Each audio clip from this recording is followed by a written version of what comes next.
Fala aí pessoal, estamos de volta para mais um vídeo com notícias e informações do São Paulo nesta sexta-feira e passou aquele famoso facão no São Paulo. Para quem é CLT aí, né, e trabalha em empresa, esse nome meio que causa calafrio, né, preocupação, o pessoal fica aflito, pô, quem que será que vai embora, né, vai ser mandado embora? É mais ou menos assim, quando eu trabalhava em empresa, era nessa pegada, né? Chegava um momento de facão no ano. Todo ano tinha um facão na empresa, né? A gente já ficava preocupado que seríamos talvez aí a próxima vítima. E no São Paulo aconteceu isso. Pelo menos aí umas 9 saídas aconteceram e mais aí deve acontecer. Vamos repercutir essa notícia com vocês aqui nesse vídeo e comentar aí as situações do Oscar, o Eric e muito mais para vocês aqui neste vídeo e falar um pouquinho sobre Cebolinha, que virou notícia também no São Paulo. Que história é essa? Segura aí, mas antes, sobe o likezão pra gente, dá aquela força no like que é muito importante. Valeu demais pelo seu like e a sua inscrição também, se você ainda não é inscrito do canal Teclas Daniel, vai ajudar demais o nosso trabalho aqui na plataforma. Conto muito com o apoio de todos vocês, rapaziada. Mas rapidinho, aquele recado para você que curte fazer aquela aposta esportiva com responsabilidade e segurança. Bet Nacional é uma das melhores casas de apostas que está com tudo aqui no Brasil, rapaziada, e recomendo demais você criar sua conta e brincar com responsabilidade. O QR Code está na tela e o link eu vou deixar para vocês aqui no primeiro comentário fixado desse vídeo, cara. A Bet Nacional tem como parceiros embaixadores o Vini Júnior, Galvão Bueno, até o Thiaguinho, o Seu Jorge. Cara, é uma casa bastante legal, 100% regulamentada aqui no Brasil, com excelentes odds e pagamento ali rapidinho e com muita segurança para você. Quer brincar com responsabilidade? Indico a Bet Nacional, linkzão aqui no primeiro comentário fixado desse vídeo. Lembrando que é para maiores de 18 anos de idade. Dá aquela força lá e realiza o seu cadastro, rapaziada. Bom, começando primeiramente aí sobre o atacante Eric, que está emprestado ao Vitória. E o Vitória é o nosso próximo adversário no Brasileirão com a arbitragem do Wilton Pereira de Sampaio. Ele tá de volta, hein, cara? Impressionante. Mas enfim, para esse jogo, o Vitória aí deve talvez escalar o Eric contra o São Paulo e pagará uma multa de 1 milhão ao São Paulo. O São Paulo certamente está torcendo para que isso aconteça, para entrar mais uma graninha nos cofres do tricolor. Você aceitaria? Acho que seria bacana isso, o Eric jogar contra a gente e ganhar ali 1 milhão. Para mim não tem nada demais, é um jogo que não vale talvez muita coisa assim, né? Sei lá, mano, mas eu acho que o Inter vai acabar vencendo o RB Bragantino lá e o São Paulo vai classificar sem depender do São Paulo mesmo, porque o RB eu acho que vai acabar ramelando contra o Inter, tá? Então, o Vitória precisa da vitória, né, para esse confronto aí contra o São Paulo e vai pro tudo ou nada e certamente o Eric vai ser escalado contra o São Paulo. E a tendência é que caso o Vitória continue na Série A, eles devem ali permanecer com o jogador e vai fazer uma proposta para o São Paulo para ficar com o atacante, tá, pessoal? Então tem grandes chances disso acontecer, talvez do Eric nem voltar para o nosso tricolor. E aí, você aproveitaria o Eric? Faria talvez ali, se fosse o Crespo, né? Algumas análises, ficaria com ele ali a pré-temporada? Comenta aqui, quero muito a sua participação nesse vídeo. Eu acho que o Eric ele poderia ser útil, mas é um perfil que o Crespo talvez não deva utilizar muito também na temporada, muito por conta do esquema dele, sei lá. Mas, enfim, quero sua participação, comenta aqui embaixo, tá, rapaziada? E outra aí que deve voltar é o Jandrei deve voltar, mas vai ser um bate-volta aí, tá, rapaziada? Ele não deve permanecer no Juventude e nem no São Paulo. O São Paulo vai tentar arrumar aí um novo clube para ele, tá? E a tendência, rapaziada, é que caso o São Paulo não consiga se desfazer do Jandrei, aí tem um impasse, né? O São Paulo tem o Yang hoje como reserva imediato. Eu soube que o São Paulo não tem assim muita confiança, mas os caras publicamente não vão falar isso para nós, tá? Sobre o Yang. Mas fiquem abertos aí. Não falo que o Jandrei deve permanecer, mas talvez pintar um goleiro para o próximo ano, tá? Tem grande chance disso acontecer para o ano que vem, ali para talvez fazer uma sombra para o Rafael. Aparentemente o Yang não deve ser o imediato não, tá? É o que eu fiquei sabendo por aí. Não sei se isso vai se confirmar, mas estou trazendo para vocês, tá? Mas se talvez o Jandrei não arrumar um outro clube, né? É bem capaz o São Paulo manter o Jandrei no elenco e emprestar o Yang. Isso talvez pode acontecer. Mas, cara, para mim o Jandrei, no caso, ele já deu. Eu prefiro apostar um ano no Yang, ver o que vai dar. Mas o Jandrei eu acho que já acabou. Não tem clima para ficar aqui. O torcedor também do São Paulo não tem muita paciência e com razão com o Jandrei. E não tem como. Já mostrou que não serve para o São Paulo. Mas o São Paulo tem essa bucha para resolver, né? Fica fazendo contratos longos. Parabéns, Rui Costa. Parabéns. Você aí é responsável por fazer um contrato longo com o Jandrei, tá? Assim como de outros jogadores. Mas comenta aí o que você acha. O que você faria? Contrataria outro goleiro? Ficaria tranquilo com o Yang? Volta Jandra? Comenta aí, quero muito a sua participação, rapaziada. E o Oscar hoje, ele acabou aparecendo no CT da Barra Funda, né? Depois daquele episódio que assustou todos nós. Hoje ele retornou, foi até feita algumas imagens dele lá no CT. Hoje teve treino aberto para a imprensa.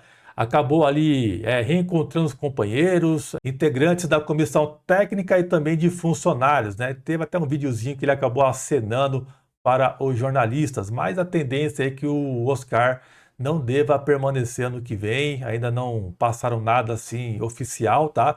Mas tem grandes chances do Oscar não continuar na próxima temporada. E faltando poucos dias para encerrar a temporada, passou um facão lá no CT da Barra Funda e saídas aconteceram no São Paulo, principalmente na fisiologia, onde é um problema que o São Paulo tem hoje em dia, né, por conta da questão física dos jogadores, mas juraram pra gente que não tinha nada demais no São Paulo. E pelo menos aí 9 pessoas foram demitidas no São Paulo e mais devem acontecer na próxima semana após o jogo contra o Vitória. Pessoal, vou comentar com vocês aqui os nomes que saíram do São Paulo e quais eram as funções dessas pessoas. Primeiramente, trazendo o nome aqui do fisiologista, que é o Luiz Fernando de Barros, que é filho do Dr. Turíbio, que queria voltar para o São Paulo. Teve aquela história lá que ele queria voltar, o São Paulo não aceitou ele acabou indo para a Portuguesa, onde está até hoje. Então ele, filho do Dr. Turíbio,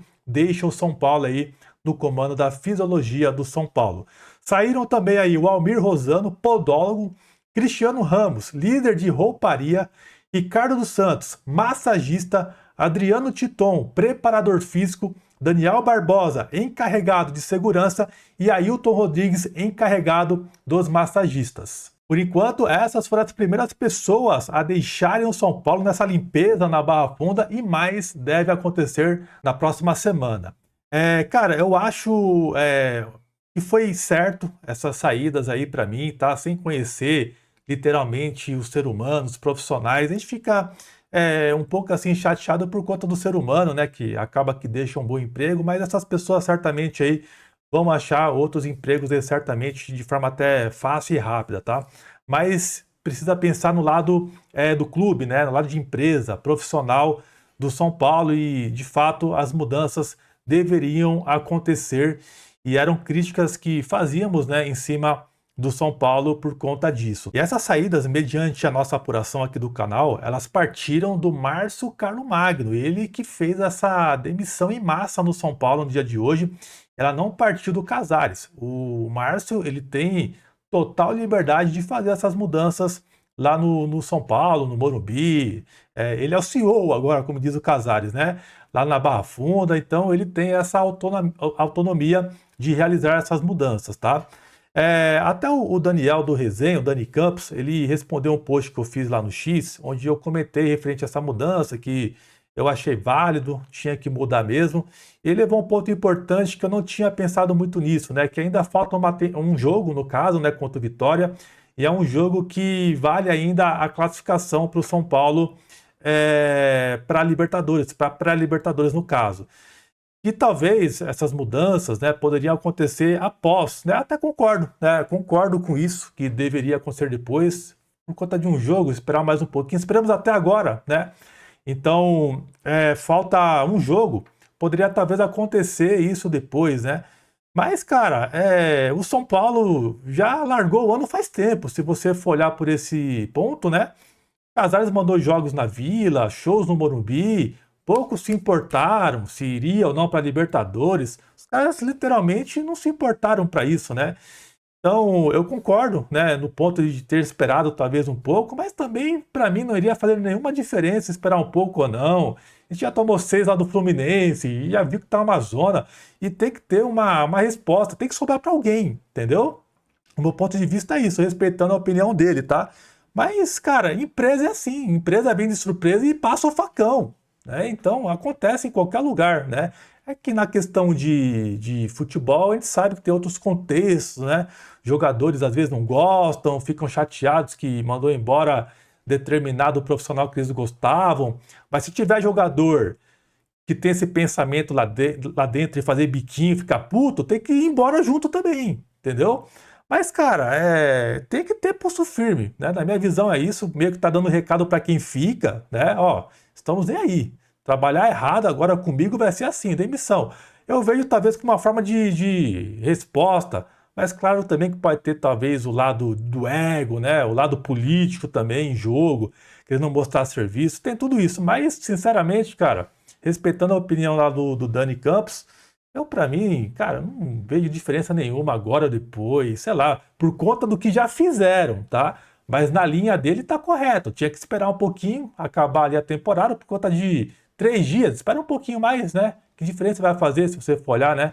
Mas talvez quiseram dar o recado e resposta para alguém, a gente não tá no dia a dia lá para saber o que se passa literalmente, né? Mas as demissões permitiam que acontecer e mais deve acontecer e para mim com justiça, porque foi um ano pífio e tem muito profissional no São Paulo lá dentro que não merecia estar lá e tem gente demais. Essa é real. Fechou? Quero a sua opinião, comenta aqui embaixo o que você acha sobre esse ponto, tá? Rapaziada, pintou também uma notícia sobre o Cebolinha, tá? Essa notícia passou Everton Cebolinha do Flamengo. Ela partiu através do jornalista Valentim Furlan. Ele noticiou que o São Paulo chegou a sondar o atacante que está lá no Flamengo, mas não passou de uma sondagem. O São Paulo logo acabou se assustando com os valores, né? Falando português claro para vocês. O que me espanta é que o São Paulo sai ano, entra ano e não aprende com os erros, né? Não aprende com os erros e foi atrás do Cebolinha para quê? Sendo que o São Paulo não tem grana, o Cebolinha é um jogador que é caro, tem um alto salário, 29 anos de idade, o valor de mercado dele hoje é de 7 milhões de euros, ele tem contrato com o Flamengo até o meio do ano que vem. Então é um jogador que o São Paulo, se fosse contratar, teria que bancar ainda uma certa grana, e é um jogador que depois você não vai ter retorno financeiro. Porque vamos supor, São Paulo contrata ele por 3 temporadas, daí ele ficaria aqui até 32 anos mais ou menos. Quem que vai comprar um jogador de 32 anos pagando uma grana? Não é muito o que o São Paulo tem que fazer, né? Surgiu as informações lá do fundo de investimento que poderia ajudar o São Paulo em contratações. Se isso de fato acontecer, tiver a intenção que isso aconteça, o São Paulo tem que contratar jogadores mais jovens para dar retorno financeiro, além de esportivo, financeiro principalmente, para suprir esse investimento. Então, não vejo muito sentido jogadores nesse perfil, com mais de 30 anos. Cara, senão o São Paulo não vai sair dessa situação financeira que vive hoje, tá? Eu talvez gostaria de ver o Cebolinha assim, talvez uns 2 anos atrás, se o São Paulo estivesse bem financeiramente. Na minha visão, é um jogador para outro contexto, não para a realidade atual do São Paulo. E os caras lá dentro, cara, eles não sabem o que querem da vida, essa é a realidade. Cebolinha, cara, não dá, é muito caro, é caro demais. Ainda tem uma idade que não vai fazer você ter lucros. Então, não dá para entender muito o que o São Paulo pensa, né, daqui para frente. Não tem como, é impressionante. A não ser que tentaram ver ali uma forma de uma oportunidade onde o Flamengo iria ceder de graça, né? Sei lá, o São Paulo às vezes mete o louco, mais ou menos assim, né? Vamos tentar, né? O não a gente já tem, mais ou menos assim. Mas enfim, rapaziada, não existe nada aí acontecendo. Essas são as informações de hoje. Qualquer novidade a mais, você sempre vai ficar bem informado aqui no nosso canal. Um grande abraço e, se possível, compartilhe esse vídeo com alguma amiga aí, tá? Um abração, valeu, tamo junto!